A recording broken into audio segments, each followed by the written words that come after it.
Sword of Coming, episode 93. Untuk melihat video selengkapnya, sahabat bisa kunjungi playlist yang telah Sabta Novel sediakan. Yuk mari, kita berimajinasi bersama dan masuk ke alur ceritanya.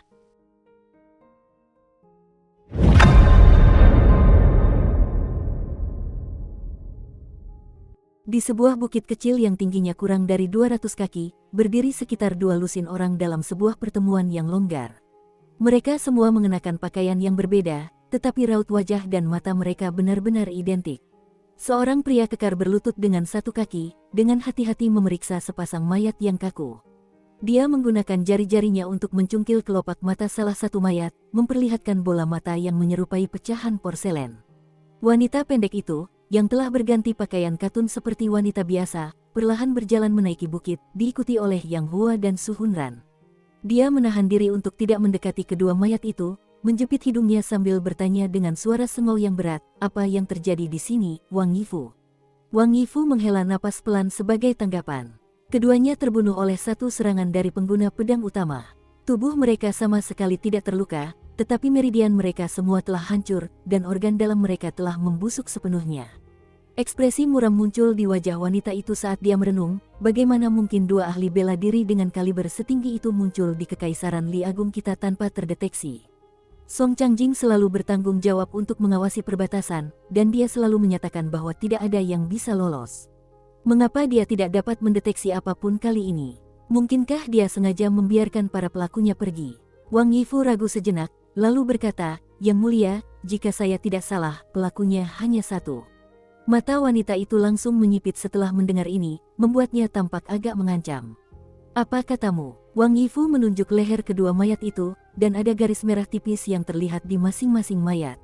Garis ini membentang terus-menerus di leher kedua orang yang sudah meninggal, jadi jelas bahwa kedua luka itu disebabkan oleh satu tebasan. Wanita itu menarik napas dalam-dalam, berusaha menahan amarah dan niat membunuhnya sebisa mungkin sambil mencibir, "Sejak kapan kuil angin salju menjadi sekte yang tak tertandingi? Kau mengatakan padaku bahwa seorang seniman bela diri acak dari kuil angin salju mampu membunuh mereka berdua semudah membunuh sepasang ayam. Tahukah kau siapa mereka berdua, Wang Yifu?" "Su Hunran, didik Jenderal Wang dan beri dia pelajaran yang bagus." Ekspresi canggung tampak di wajah Su Hunran, tetapi dia tidak punya pilihan selain melakukan apa yang diperintahkan, dan dia menjelaskan, salah satu dari mereka adalah seniman bela diri yang baru saja mencapai tingkat ke-7 dan mahir dalam teknik tinju dan pertarungan jarak dekat, sementara yang lain adalah seorang kultivator tingkat ke-8 yang ahli dalam pedang terbang dan jimat Tao. Selama 2 dekade terakhir, mereka berdua telah melakukan 6 pembunuhan bersama, dan mereka tidak pernah gagal sekalipun. Selain itu, mereka berdua adalah orang-orang penting di bawah naungan paviliun daun bambu yang mulia. Wanita itu marah besar, tetapi dia telah menahan amarahnya selama ini, dan dia memutuskan untuk melampiaskan amarahnya pada Su Hunran sambil berteriak, "Su Hunran, katakan padanya nama-nama mereka. Bahkan orang mati pun masih punya nama." Su Hunran buru-buru menundukkan kepalanya dengan sikap tunduk saat dia berkata, "Nama seniman bela diri itu adalah Li Hou, sedangkan nama kultivatornya adalah Hu Yinglin. Keduanya telah mengabdi pada Yang Mulia dengan nyawa mereka dan memberikan kontribusi yang signifikan bagi Kekaisaran Li yang agung." Ekspresi wanita itu akhirnya sedikit mereda, tetapi raut wajah yang putus asa segera muncul di wajahnya saat dia mendesah, "Benar sekali, nama mereka adalah Li Hou dan Hu Yinglin. Mereka adalah orang-orang yang membunuh Ye Qing, jenderal yang mempertahankan perbatasan Kekaisaran Lu. Tidak kusangka mereka akan binasa di tanah Kekaisaran Li Agung kita, bukannya mati di medan perang atau di wilayah negara musuh." Mungkin wanita itu menyadari bahwa dia telah mempermalukan dirinya sendiri di depan Wang Yifu dengan kurangnya ketenangannya, jadi dia memutuskan untuk membalasnya sambil mengejek, "Kalau dipikir-pikir, pembunuhan Ye Qing adalah peristiwa yang cukup lucu. Awalnya, kami mengira bahwa seseorang sepenting Ye Qing pasti memiliki beberapa kultivator kuat yang melindunginya dari bayang-bayang. Oleh karena itu, untuk menyingkirkannya, aku tidak punya pilihan selain bergabung dengan pamanku. Yang mengejutkanku, seluruh prosesnya sangat sederhana. Mereka menyusup ke perbatasan, menyelinap ke kamp Ye Qing, lalu membunuhnya sebelum melarikan diri, dan Kekaisaran Lu sama sekali tidak menunjukkan reaksi.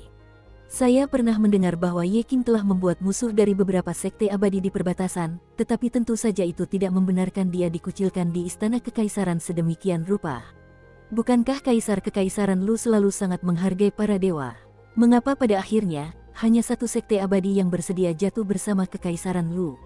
Wanita itu merasa jauh lebih baik setelah mengeluarkan semua itu dari dadanya. Dia tidak keberatan menderita, selama ada orang lain yang bersamanya lebih menderita daripada dirinya, dan begitu pula, di matanya, sebuah berkat bisa jadi kutukan jika ada orang lain yang bersamanya menerima berkat yang lebih besar daripada dirinya.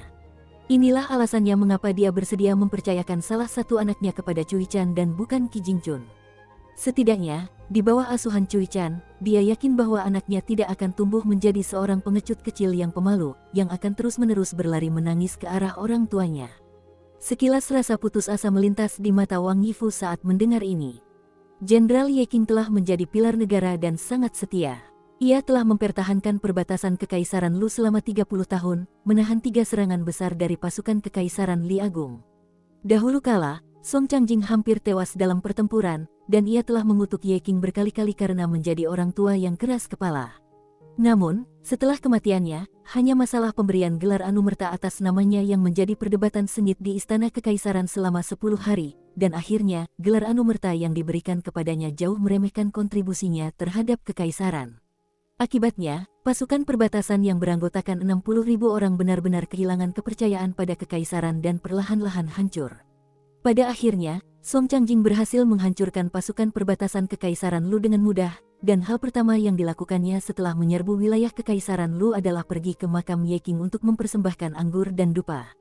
Menyusul peristiwa tersebut, Kementerian Ritus Kekaisaran Li besar berupaya untuk mendakwanya atas tindakan tersebut, tetapi mereka ditegur melalui sebuah peringatan yang diajukan oleh Song Changjing kepada Kaisar, yang hanya berisi satu pernyataan, ada pahlawan di luar Kekaisaran Li besar kita juga.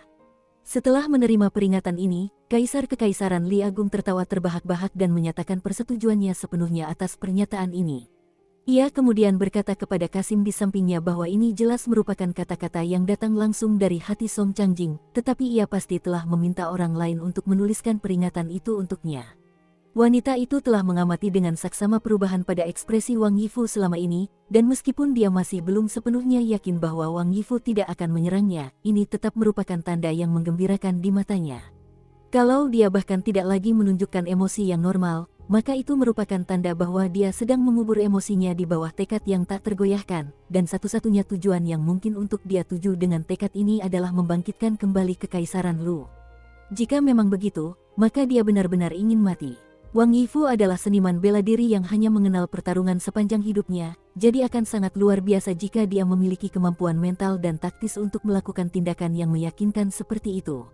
Akan tetapi, meskipun dia benar-benar berpura-pura, dia tidak perlu takut.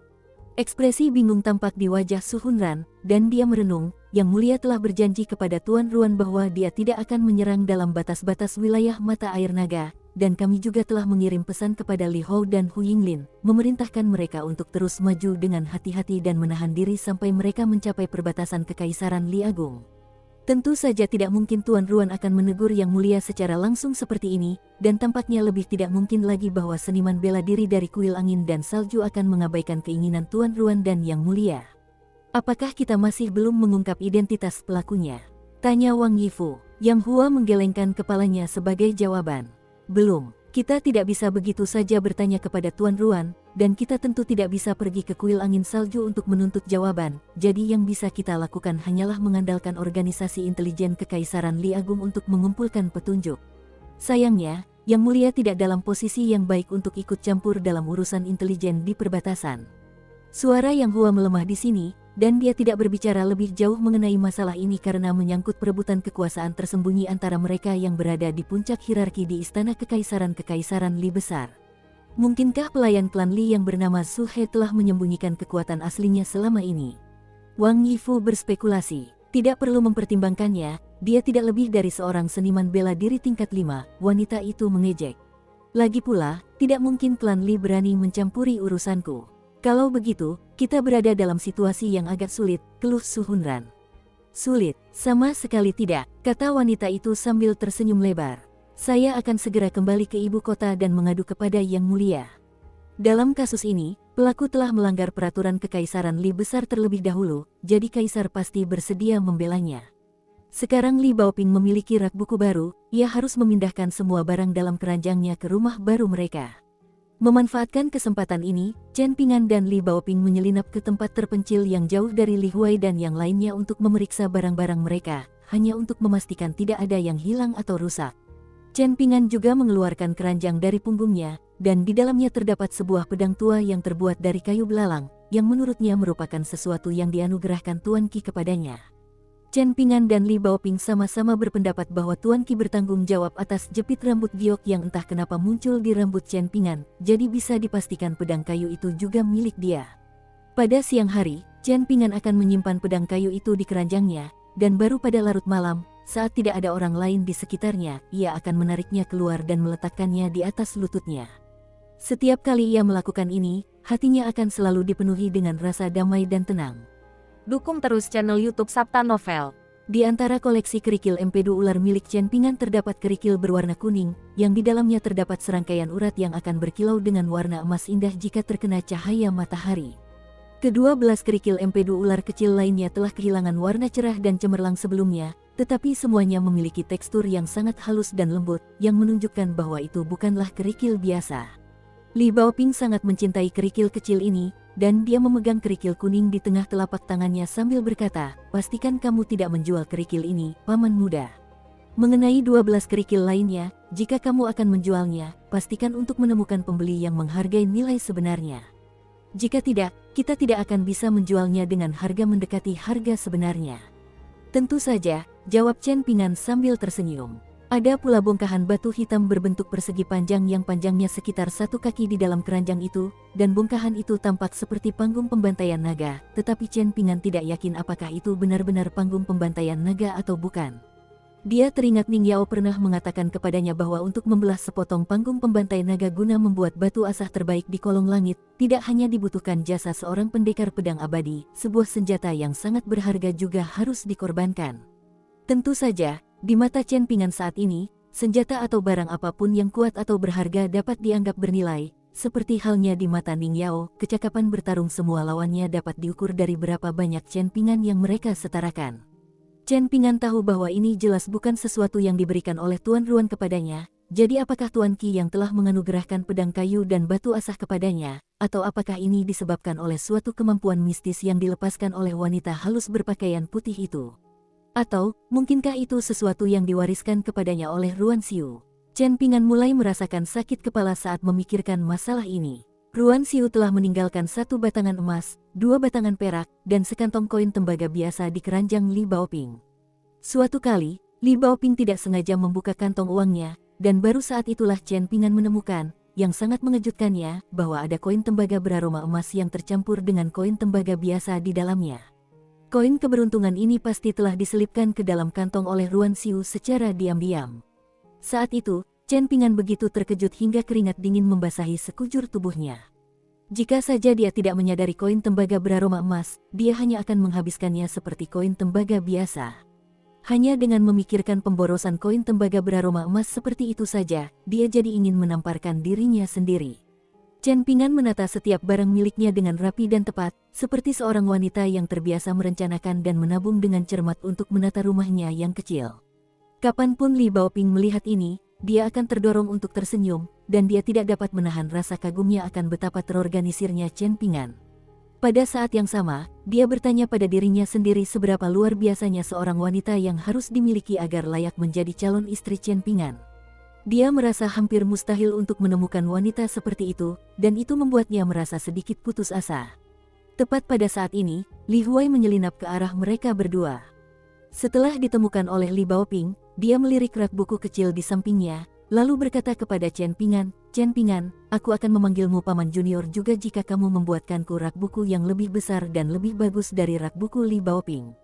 Bagaimana menurutmu?" Chen Ping'an hanya meliriknya dan tidak mengatakan apapun. Li Huai agak gelisah dengan kurangnya tanggapan ini, dan ia memutuskan untuk berkompromi. "Baiklah, kalau begitu buatkan aku rak buku seukuran milik Li Baoping." Tentunya itu bukan permintaan yang terlalu besar. Saat Chen Ping'an melihat ke arah Li Huai, dia melihat sepatu bot Li Huai sudah sangat tua dan compang camping sehingga jari-jari kakinya terlihat. Jadi dia menawarkan, "Aku akan membuatkanmu beberapa pasang sandal jerami." Li Huai sangat marah mendengar ini, dan dia berteriak, "Aku tidak mau sandal jeramimu yang jelek itu, aku mau rak buku." Rak buku untuk menyimpan buku-buku yang ditulis oleh orang bijak. Aku juga murid Tuan Qi. Alis Chen Pingan sedikit berkerut setelah mendengar ini. Pergi. Li Huai terdiam, dan mulai mengamati ekspresi Chen Pingan dengan saksama. Keduanya saling menatap sejenak, dan Li Huai tiba-tiba menjadi sedikit takut. Dalam sikap menahan diri yang jarang terjadi, Li Huai tidak membalas dengan kata-kata. Sebaliknya, dia dengan malu-malu pergi, tetapi setelah berjalan beberapa langkah, dia berbalik lagi, setelah mendapatkan kembali keyakinannya, dan dia berkata, "Jangan lupa untuk membuatkan sandal jerami itu untukku. Aku ingin 2 pasang agar aku bisa memakainya secara bergantian." Chen Pingan mengangguk sebagai jawaban. Setelah Li Huai pergi, Li Baoping menoleh ke Chen Pingan dengan kekaguman di matanya saat dia berkata, "Itu hebat, paman muda." Li Huai tidak mendengarkan siapapun, bahkan aku hanya bisa mengalahkannya hingga menyerah. Tidak ada yang bisa mengalahkannya dalam sebuah argumen, dan bahkan ketika Tuan Qi biasa berceramah kepadanya, dia tidak pernah benar-benar mendengarkan. Chen Pingan menepuk kepala Li Baoping, lalu mengangkat keranjangnya ke punggungnya sambil berkata, "Sudah waktunya berangkat. Dalam beberapa hari lagi, kita akan mencapai jalan resmi Kekaisaran Li Agung." Li Baoping melakukan apa yang diperintahkan, sambil memanggul rak buku kecil di punggungnya. Saat mereka melanjutkan perjalanan, Liang terus-menerus harus menahan keinginan untuk mengkritik pilihan busana Li Baoping. Ia benar-benar ingin memberitahu Chen Pingan dan Li Baoping bahwa jika bukan karena Li Baoping begitu menggemaskan sehingga ia dapat mengenakan apa saja dan tetap terlihat cantik, perpaduan warna jaket merah dan rak buku hijaunya sudah cukup untuk membuat orang-orang tertawa terbahak-bahak. Tiba-tiba, Li Baoping berkomentar, "Sekarang setelah kupikir-pikir, Li Huai agak mirip bocah sombong yang dulu tinggal di gang Fas Tanah Liat bersamamu." Chen Pingan sedikit goyah setelah mendengar ini, dan sepertinya dia tidak pernah membandingkan kedua anak itu. Setelah mempertimbangkan gagasan ini dengan saksama sejenak, dia menggelengkan kepalanya sambil menjawab, "Mereka tidak begitu mirip. Kamu akan mengerti apa yang kumaksud jika kamu mendapat kesempatan untuk bertemu Guken suatu saat nanti." Li Baoping hanya mengangguk sebagai jawaban dan segera melupakan topik itu. Itu hanya pikiran yang sekilas baginya, dan pikirannya segera melayang membayangkan seperti apa jalan resmi Kekaisaran Li Agung. Awalnya, Chen Pingan sebenarnya sependapat dengan Li Baoping yang menganggap Li Huai dan Guken cukup mirip. Namun, semakin sering ia berinteraksi dengan kedua anak itu, semakin ia menyadari bahwa mereka tidak terlalu mirip. Li Huai dan Guken tampaknya memiliki kepribadian yang mirip, keduanya memiliki lidah yang sangat tajam yang dapat membuat orang marah.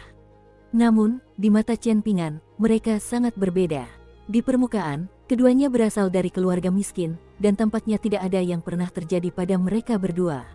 Guken selalu tampak sangat licik dengan matanya yang terus-menerus bergerak cepat, tetapi ia telah mengembangkan kecerdasan dan kebijaksanaan yang melampaui usianya, lebih sebagai mekanisme perlindungan diri. Sebaliknya, Li Huai hanyalah seekor landak kecil yang jahat yang senang menusuk siapapun yang bisa ia tusuk dengan duri-durinya yang tajam. Hal ini dikarenakan kedua orang tuanya masih hidup, dan ia juga memiliki seorang kakak perempuan, jadi kepribadiannya tidak terlalu rumit. Selain itu, ia telah bersekolah, dan teman-teman sekelasnya semuanya adalah anak-anak yang sedikit lebih tua darinya, jadi secara keseluruhan ia tidak harus menanggung banyak kesulitan. Hal yang sama tidak berlaku bagi Guken. Ia dibesarkan oleh ibunya sejak lahir, tetapi harus dikatakan bahwa ibunya terkadang tidak melakukan pekerjaan dengan baik, sehingga Guken mengalami lebih banyak kesulitan daripada anak-anak pada umumnya. Chen Pingan pernah melihat seorang pemabuk keluar dari lorong Fas Tanah Liat sambil menggumamkan kata-kata kasar, dan ia kebetulan bertemu dengan Guken, yang sedang dalam perjalanan pulang setelah bermain di luar.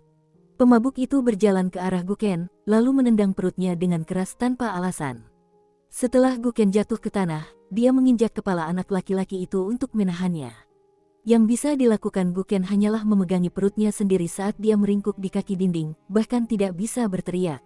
Untungnya, Chen Pingan kebetulan melihat apa yang terjadi, dan dia segera bergegas menghampiri sebelum memukul pemabuk itu hingga terhuyung ke belakang, lalu buru-buru mengangkat Guken ke punggungnya dan bergegas membawanya ke toko obat keluarga Yang.